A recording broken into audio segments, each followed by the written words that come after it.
From the Ponderay Pavilion at Northern Quest Casino, I'm David Spatz, and coming up next, she's the queen of disco and so much more. Donna Summer joins me on today's edition of Curtain Call, and it all starts right now.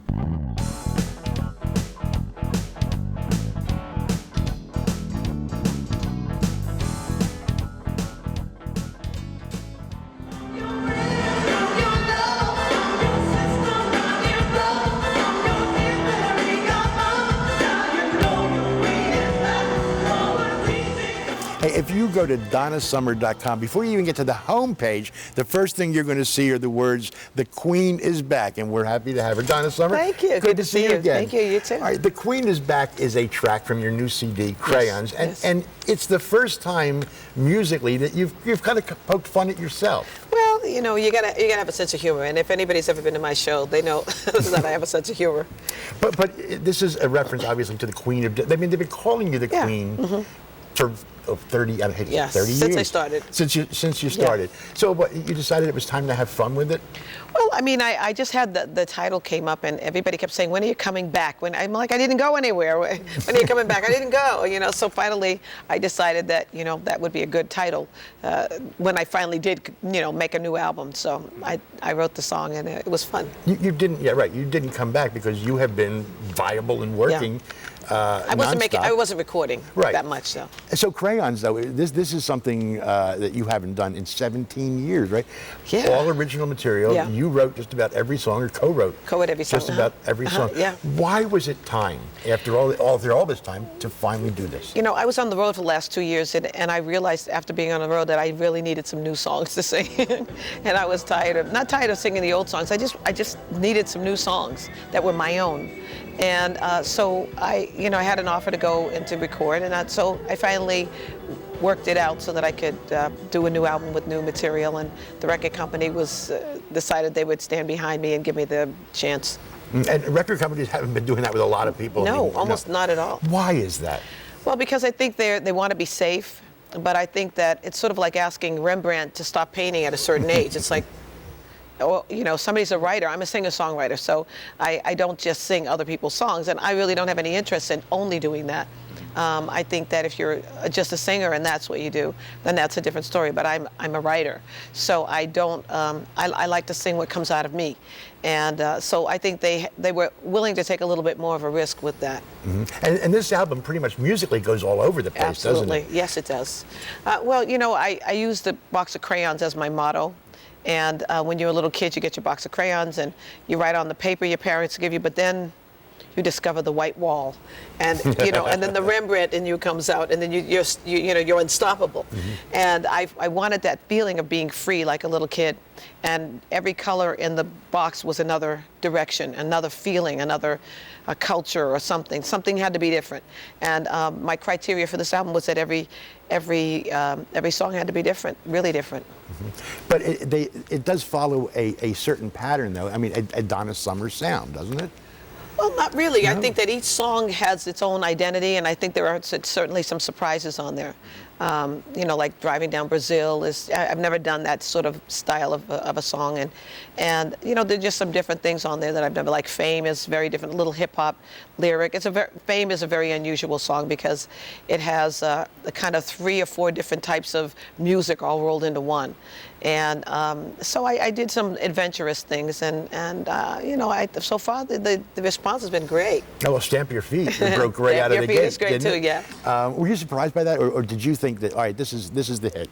Well, when we recorded the song, we just all felt like, oh boy, this has got to be the single, and we just said, well, let's go for it. So we did. Did that one come very naturally to you? That song when you were writing it? Yeah, well, I mean, I just used my own experiences. It wasn't difficult to write from that, Right. But I think also looking at a group of guys playing on the field of, let's say, football or something, you see these guys that get mugged by the other guys, and then they go to the bench for a few minutes, and then they got to go back in the game after getting mugged. And I just feel like sometimes we, as just everyday people, feel the same way in our lives, and we still have to get back in the game. And so I thought that's a good analogy for people. Mm-hmm. There's a song on the album, the one I really enjoyed, Mr. Music. Oh, I love that song. Which is a tribute pretty much to Neil Bogart of Casablanca Records. Mm-hmm. Well, Neil was the beginning of my career. He was the person that really sort of created Donna Summer in terms of totally directing me right down to how I looked and what kind of car I drove and where I lived in Hollywood. And he was very much a stickler for having everything in place. And he just taught me how to be on stage by myself because I was used to being in theater, right, and I wasn't used to occupying the whole stage. He would pace from one end of the theater to the other, and he would make me look at him, and then he would get over there and go, smile, smile. So he's very much a part of me. Every time I go on stage, Neil is basically with me. Yeah, he created Donna. He mentored me till I had it.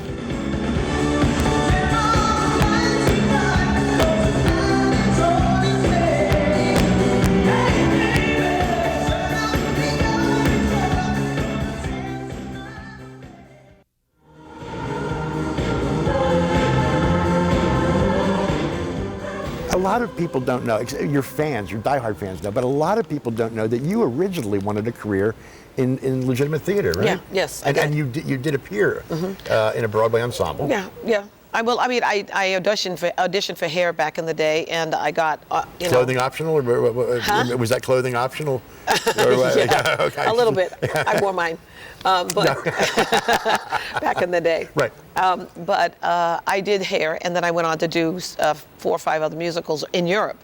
And when I started recording solo, it was new for me. Right out of the box, we had Love to Love You, Baby. So that was. Do you feel you got sidetracked? Do you want it? Would you like to get back? I would love to do serious roots? theater. I'd love to really do acting without singing. And but I'd have to wait for the right role to come along.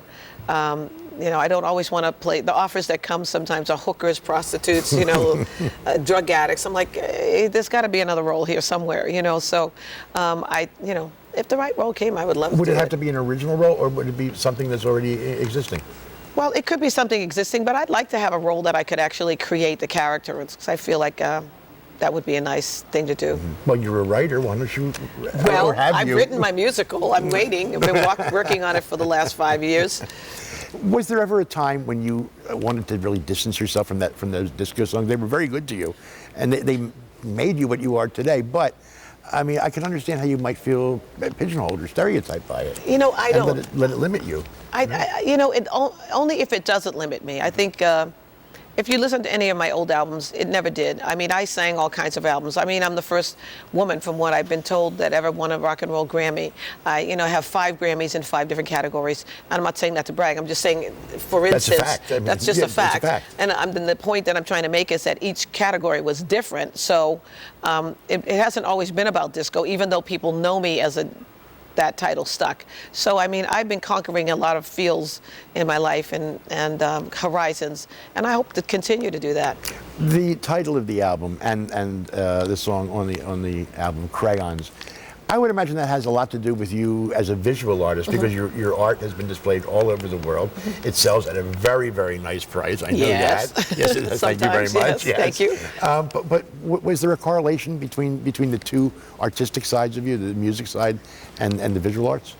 Well, I think a lot of vocal artists or musicians paint or draw. I think it's the other thing you do when you're not working, because it's one of the few things that you can do where you have something tangible.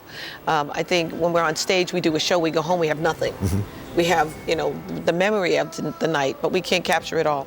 And when you're painting, you get to capture something that is fixed, and it's something you can then transfer even to another medium.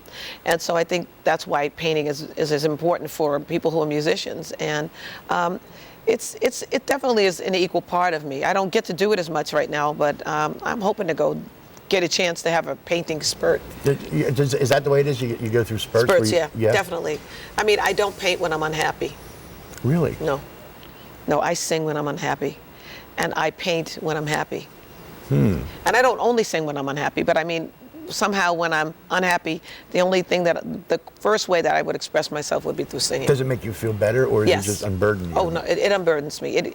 I'm able to cry. It brings me to a point of tears. I would sit at the piano and play by myself and just sing, and I can say the things I want to say, and then when it's all over, it's over. All right, so Crayons is a hit, a hit now. Let me see, you've had hit albums in the 70s, the 80s, the 90s, now in the new millennium. 4 decades of hits. How do you follow it musically? Musically, I think I just keep on growing and keep on going. I mean, I'm sure when you put this album together, there were more tracks that didn't make it on. Oh, there were about 40-something tracks. We worked for the last year and 3 months. How do you narrow it down? Very hard. We actually. Is it gut or is it ear or is it both? It's a bit of the record company going, we like this, we like that. And, you know, it's sort of like a volleying, you know, Yeah, back test and forth. game. Yeah, it's like back and forth every week. Well, I like that one better. No, I like this one. No, that definitely stayed. It's a bargaining thing. But right up until the last week before the show, cut that. Right before the last week, before the album actually got pressed, we just finished Fame as the last song. It was right in the last moment. Like you're writing it as you were getting ready to go into the studio. Well, exactly. Wow. Pretty much. Amazing. Donna, there's about 1,500 people waiting to get in here and see you. We're Yeah. on overtime. I want to thank you for spending so some time much. with us. So good to see you. Continued success. Thank you.